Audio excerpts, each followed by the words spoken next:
그날도 아침 일찍 서둘러 엄마가 입원해 있는 병원으로 향했습니다. 병실에는 엄마가 누워 계셨고 아빠가 그 곁을 지키고 계셨어요. 그런데 병실에 들어서던 저를 보며 병실 안에 한 할머니가 놀란 표정으로 수근거리기 시작했어요.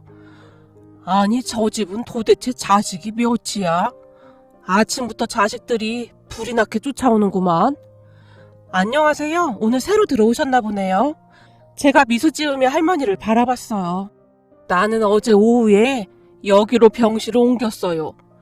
근데 내가 진짜 궁금해서 그러는데 도대체 자식이 몇이나 되는 거요? 할머니께서 엄마 아빠를 번갈아가며 바라봤어요. 네? 우리 자식이 둘입니다. 아빠가 쑥스러운 듯이 웃었어요. 그게 무슨 소리요? 어제 저녁부터 오늘 아침까지 줄줄이 왔다 가더만. 할머니께서 저를 빤히 바라보셨어요. 아, 3명은 우리 조카들입니다. 근데 키우면서 단 한 번도 조카라고 생각을 해본 적이 없었으니 자식이나 매 한 가지이긴 합니다. 아빠가 쑥스러운 듯이 엄마를 바라봤어요. 그 모습을 보며 병실한 사람들이 한마디씩 하기 시작했습니다. 아유, 어르신 말도 마세요. 저 집 병원에서 아주 유명해요. 자식들이 아침 저녁으로 찾아와서 그렇게 챙길 수가 없어요. 난 살다 저 집 자식들처럼 효자 효녀들은 처음 봤어요. 거기다 3명은 조카라고 하던데 어쩜 그렇게 잘하는지. 처음 입원한 날 다 큰 어른 5명이 눈물 콧물 빼고 있길래 무슨 큰 병에 걸린 줄 알았더니 허리 디스크라고 하지 뭡니까? 그러게 말입니다. 자식들이 유난도 그런 유난이 없어요. 아침 저녁으로 찾아와서 난리도 아닙니다.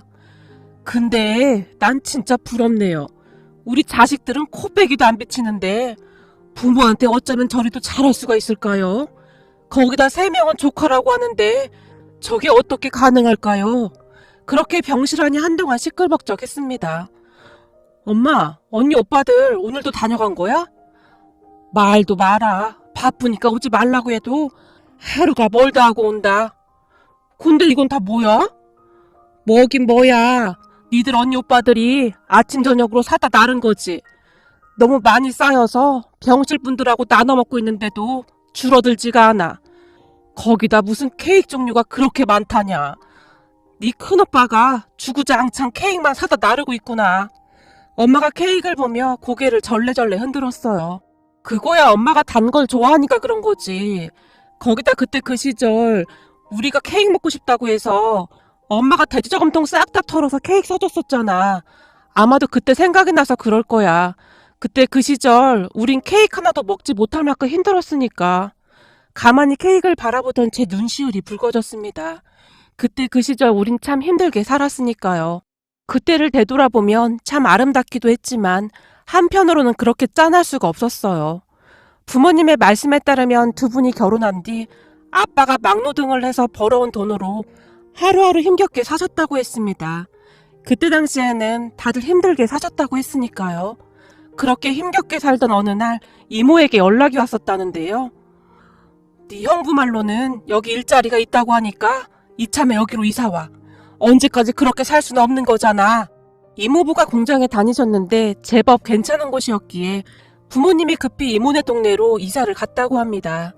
그 뒤 부모님은 그곳에 터를 잡고 사셨고요. 이모와 이모부는 참 좋은 분들이셨기에 항상 우리 부모님을 챙겨주셨다고 합니다. 그렇게 부모님에게는 우리 남매가 태어났고 이모도 3남매를 낳고 잘 살고 있었어요. 아빠 이모부가 일을 하러 가면 엄마와 이모는 집안에서 부업을 하셨는데요. 그때 당시 수출용 가방을 만드는 공장에서 재료를 받아다 집에서 술을 떴는데 코바늘에 긴 실을 꿰서 꽃무늬가 그려진 네모난 판에 알록달록한 구슬로 밤새도록 술을 떴습니다. 그러한 것들을 하시며 조금이라도 살림에 보탬이 되고자 노력하셨어요. 비록 풍족하진 않았지만 나름 행복한 시간들이었습니다. 하지만 그 행복이 오래가지 않았는데요. 어느 날 집에서 멀쩡히 주무시던 이모부가 심장마비로 갑자기 세상을 떠나셨거든요. 아주 오래전의 일이긴 했지만 저는 그때의 기억이 평생토록 잊혀지지가 않습니다. 우리 집과 이모네 집은 위아래였기에 사촌오빠가 눈물 범벅이 된 채 우리 집으로 뛰어 올라왔거든요. 이모부 빨리. 아빠가. 사촌오빠는 그 말만을 할 뿐 더 이상 말을 하지도 못했어요. 무슨 일이야? 왜 그래? 엄마 아빠가 놀란 채 사촌오빠와 함께 뛰쳐나갔고 오빠와 저도 그런 부모님의 뒤를 따라갔습니다. 형님, 눈 좀 떠봐요. 형님! 형부, 정신 좀 차려봐요. 아이고, 병철이 아버지, 정신 좀 차려봐요. 부모님과 이모가 목이 터져라 외쳐대고 있었어요. 그리고 아빠가 이모부를 급히 들쳐업고 뛰기 시작했습니다. 그 뒤를 엄마와 이모가 뛰어가고 있었고요. 그렇게 시간이 얼마나 지났을까요? 엄마가 집으로 돌아오셨는데 엄마의 얼굴에는 핏기가 하나도 없어 보였습니다. 이모, 우리 아빠는 사촌오빠가 엄마의 옷자락을 자꾸 늘어졌어요. 그런 사촌오빠 언니들을 가만히 바라보던 엄마가 셋을 가만히 끌어안고는 오열을 했습니다. 니들은 아무 걱정도 하지 마. 엄마도 있고 이모랑 이모부가 있는데 뭔 걱정이야. 넋이 나갈 대로 나간 엄마가 그 말만을 되풀이하고 있었어요. 이모부는 그렇게 하루아침에 우리 곁을 떠나가셨습니다. 그 뒤에 우리의 생활은 더욱 힘들어질 수밖에 없었습니다. 아빠가 벌어온 돈으로 이모네 가족까지 먹고 살아야 했거든요. 하지만 아빠의 월급이 많지도 않았던지라 생활은 계속 좋지가 못했습니다. 한 번은 일을 하던 아빠까지 다치시는 바람에 한두 달 일을 못하게 된 적이 있었어요. 그 바람에 집안에 쌀까지 떨어지는 일이 생겼습니다. 엄마랑 이모가 부업으로 구슬깨기를 하긴 했지만 아빠가 다치시는 바람에 병원비도 꽤 많이 나갔었거든요. 일을 어쩌면 좋아 그래? 쌀이 똑 떨어졌네. 괜히 우리 때문에 제부랑 너까지 고생이 많다. 내가 죄인이다 죄인이야. 이모가 눈물을 뚝뚝 흘리셨습니다. 언니, 그런 말이 어딨어. 내가 어떻게 해볼 테니까 그런 소리 하지 말고 정신 바짝 차려. 내가 오빠한테 연락 한번 해볼 테니까. 엄마가 이모를 다독였어요. 하지만 외삼촌도 사는 게 녹록지 않았던 모양으로 큰 도움이 되진 못했습니다. 어떡하지? 오빠도 지금 많이 힘들어서 못 도와줄 것 같다고 하네. 그래도 조금이라도 도와준다고 하니까 그걸로 한번 버텨보자고. 그렇게 우리는 하루하루 버텨내고 있었어요. 그러던 어느 날 사촌오빠가 큰 결심을 한 듯 말을 했습니다. 엄마, 고모한테 한 번만 도와달라고 하면 안 돼? 고모 돈도 많잖아. 이번 한 번만 빌려달라고 하고 나중에 갚으면 되잖아. 니들 고모 얘기는 꺼내지도 마. 니들 아버지 그렇게 됐을 때 부의금도 챙겨간 사람인데 말 다 한 거지. 그리고 내가 얼마 전에 찾아갔었는데 그냥 내쫓아버리더라. 난 그렇다 쳐도 조카들 안쓰러워서 어떻게 그런 짓을 할 수가 있어 그래? 이모가 온몸을 부르르 떨며 목소리를 높이셨어요. 사실 그 동네가 이모부 고향이었기에 근처에 이모부의 여동생이 살고 있었거든요. 하지만 이모부의 여동생은 악독하게 그지없는 그런 사람이었어요. 생김새만 봐도 심술이 덕지덕지 붙어있는 그런 얼굴이었으니까요. 어느 날은 사촌오빠가 이모 몰래 그 고모를 만나러 갔던 모양입니다. 고모, 쌀이라도 조금만 꺼주시면 안 돼요? 제가 돈 벌어서 다 갚을게요. 제발 부탁드릴게요. 사촌오빠가 빌다시피 한 모양인데요. 예, 네 아버지 그렇게 되고 나서 니들이랑 나는 남남인 거야. 근데 왜 자꾸 와서 귀찮게 하는 거냐? 나한테 돈이라도 맡겨놨니? 아니 엄마랑 아들이 수시로 와서 나한테 돈을 달래. 나한테 돈 맡겨놨어? 제발 그만 좀 해라. 한 번만 더 찾아오면 나도 가만 안 있을 테니까 그런 줄 알아. 고모라는 사람이 사촌오빠를 억지로 끌어냈다고 합니다. 내가 나중에 돈 많이 벌어서 저 인간들 가만 안 둘 거야. 집에 돌아온 사촌오빠가 방에 홀로 앉아서 눈물을 뚝뚝 흘렸어요. 고모라는 사람은 악독하게 그지없었는데요. 사촌오빠를 쫓아내고는 보란듯이 먹다 남은 밥에 국을 말아서 키우던 강아지에게 밥을 주더랍니다. 사촌오빠가 얼마나 충격을 받았을지 상상이 되었어요. 내가 더 비참했던 게 뭔 줄 알아? 그 개가 먹던 그 밥이면 우리 가족들도 배가 부르겠지? 그 상황에서 그 생각이 나더라. 집으로 돌아오는데 눈물이 멈추질 않더라고. 사촌오빠는 그때의 일을 두고두고 말하곤 했습니다. 그렇게 힘든 시간들이 지나가고 아빠가 다시 일을 하기 시작하면서 우리 가족은 그냥저냥 먹고 살 수는 있었어요. 거기다 이모도 여기저기 닥치는 대로 일을 했고 엄마는 집에서 부업을 계속했거든요. 그러던 어느 날 학교가 끝난 뒤 집에 돌아온 사촌언니가 눈물을 뚝뚝 흘렸어요. 진수가 왜 그래? 무슨 일이야? 엄마가 놀란 채 물었어요. 내 짝꿍 생일 파티에 가고 싶었는데 난 오면 안 된대.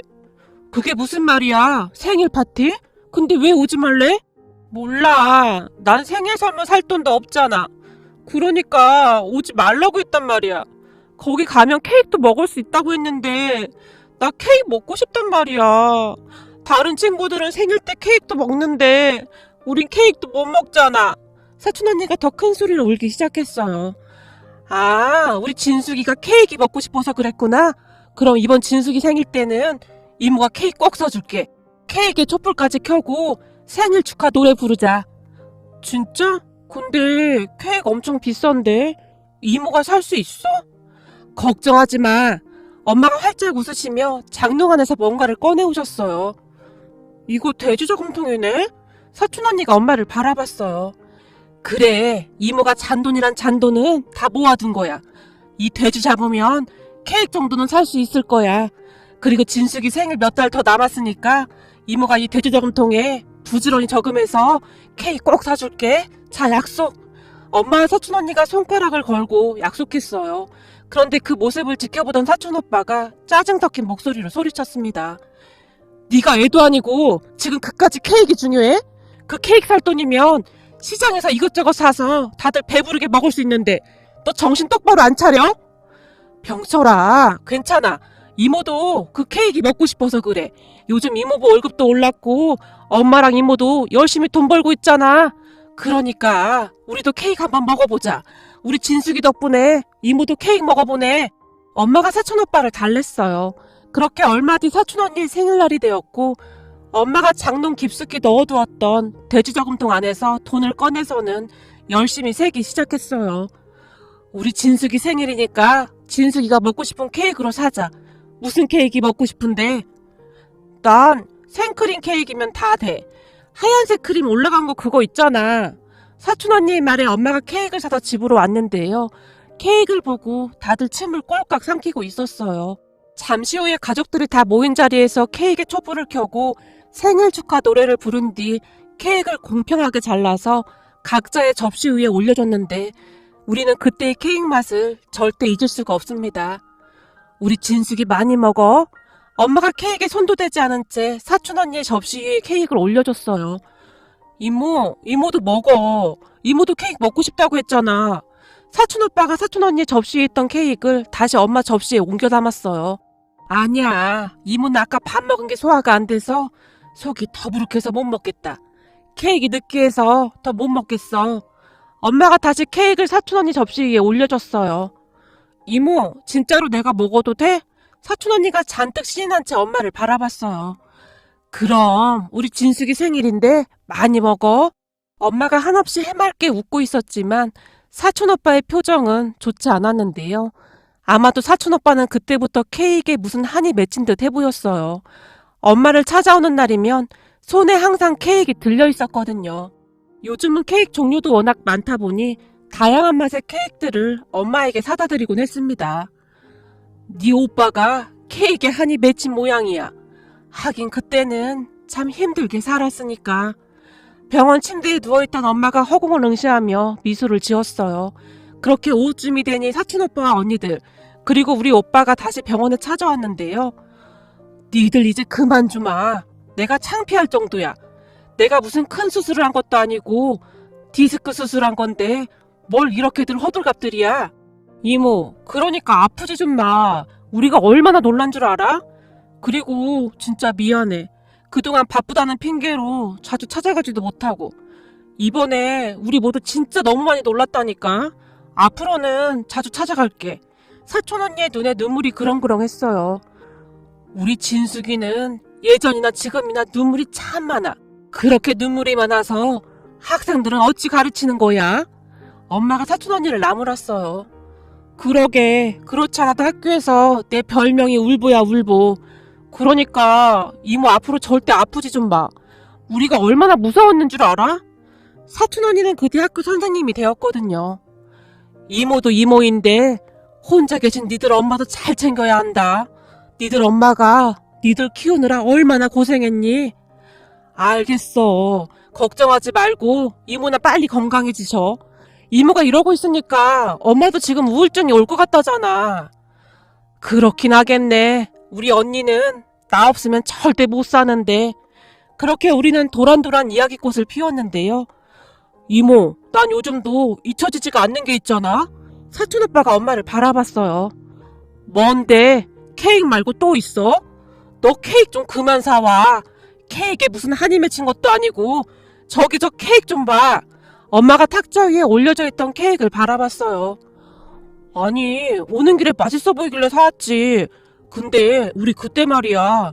이모가 우리 5명 앉혀놓고 머리 깎아줬었잖아. 그래서 우리 5명 머리 모양이 다 똑같았었잖아. 난 요즘 그때가 자꾸 생각이 나네. 사촌오빠가 쑥스러운 듯이 미소 지었어요. 그런 사촌오빠의 말에 다시 옛 추억이 생각났는데요. 머리카락 깎는 돈조차 아까웠던 그 시절에 엄마가 우리 5명의 머리카락을 깎아주곤 했으니까요. 수건에 물을 잔뜩 묻혀서 그 수건으로 머리에 물을 적신 다음 가위를 들고 엄마가 손을 이리저리로 움직이며 정성껏 머리를 깎아주곤 하셨는데요. 차가운 수건이 머리에 닿던 순간 아 차가워 이모 방방 뛰던 게 기억이 납니다. 그때 당시 머리 깎는 가위가 딱히 있었던 것도 아니었기에 학교에서 색종이를 오릴 때 쓰던 그 가위로 머리카락을 자르곤 했었는데요.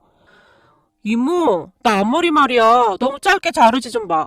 딱 눈썹까지만 잘라줘. 알았어. 너 자꾸 말하면 머리 삐뚤빼뚤 되니까 좀 조용히 좀 하고 있어봐. 그러면 사촌오빠가 입을 꾹 다문 채 머리카락을 다 자를 때까지 기다리곤 했는데요. 어때? 이만하면 괜찮지? 엄마가 자랑스럽다는 듯이 웃었어요. 딱 좋네. 아주 좋아. 우리 이모 미용사 해도 되겠다. 사촌오빠가 엄마를 칭찬하곤 했습니다. 그러면 엄마의 입이 귀에 걸린 채 그렇게 좋아하셨어요. 그때 생각이 나는지 엄마가 근데 그때 내가 머리카락 하나는 기가 막히게 자르지 않았냐? 라며 활짝 웃었어요. 엄마, 사실 그때 말이야. 엄마 솜씨 꽝이었어. 언니 오빠들이 그냥 참아준 거야. 특히나 큰오빠 앞머리는 진짜 억지로 그렇게 하라고 해도 하기 어려운 그런 머리 스타일이었어. 얘 기억이 떠올라서 저도 모르게 크 하고 웃음이 터져나왔어요. 뭐? 니들도 그렇게 생각하고 있었던 거냐? 엄마가 오빠들과 언니들을 바라봤어요. 사실 이모가 손재주는 좀 없었어. 어떻게 그렇게 한결같이 삐뚤빼뚤 그럴 수가 있는지 참 신기하더라고.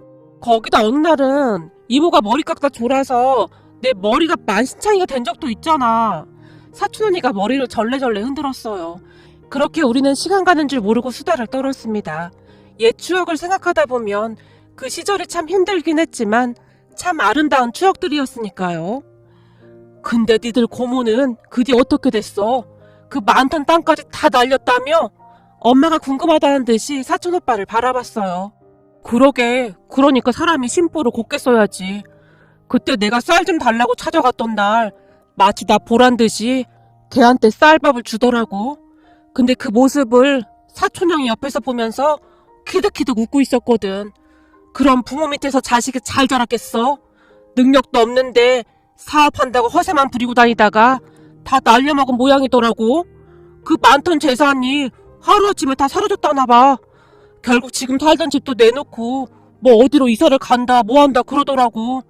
그렇잖아도 고모가 얼마 전에 나한테 전화를 했더라고. 사촌오빠가 긴 한숨을 내쉬었어요. 뭐? 니들 고모가 너한테 연락을 했어? 그렇다니까. 근데 가만히 들어보니 무슨 다단계로 화장품을 파는 것 같은데 나보고 화장품 좀 사달라고 하더라고. 아니 나한테 전화를 어떻게 할 수가 있어?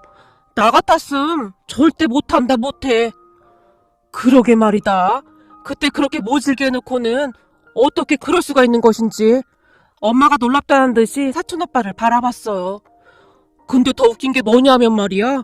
그때 우리한테 그렇게 한 걸 전혀 기억을 못하더라고. 어떻게 그럴 수가 있을까? 그거 보면서 알았잖아.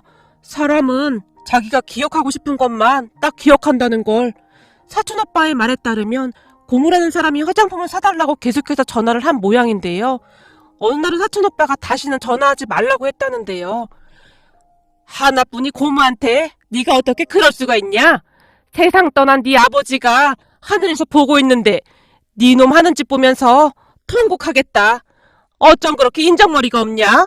라며 막말을 일삼았다고 하네요. 그런 모습을 보며 씁쓸할 수밖에 없었는데요. 사촌오빠 말대로 딱 자신이 기억하고 싶은 것만 기억을 하는 듯 했어요. 너는 딱 거기까지만 하면 돼. 괜히 말다툼 같은 거 하지 말고. 그래도 고모인데 그래서 좋을 거 하나도 없다. 니들 아버지 세상 떠난 뒤로 그냥 남남이 된 거니까 그렇게 살면 되는 거야. 예전 기억들 끌어안고 속상해할 필요도 없고 그냥 남이구나 그러면서 살면 되는 거야. 엄마가 오빠를 다독였어요. 당연하지. 걱정 마. 그 뒤로 연락 안 하고 있으니까. 그 뒤에도 우리 가족은 잘 살고 있습니다. 그리고 사촌오빠는 부모님 집에 갈 때마다 지금도 여전히 케이크를 사가지고 가곤 하는데요. 엄마는 케이크에 질리지도 않는지 앉은 자리에서 몇 조각을 드시는지 모르겠습니다. 얼마 전에는 사촌오빠가 앙금 플라워 떡 케이크인가 뭔가를 사가지고 왔던데 케이크 하나 가격이 어마어마하더라고요. 엄마, 케이크 질리지도 않아? 제가 장난스레 물었어요. 질리긴 왜 질려? 우리 병철이가 사온 건데. 엄마는 그 말만 할 뿐이었어요. 케이크를 드시고 있는 엄마 모습을 보며 옛 추억이 떠올라서 마음 한켠이 아려오기도 했는데요.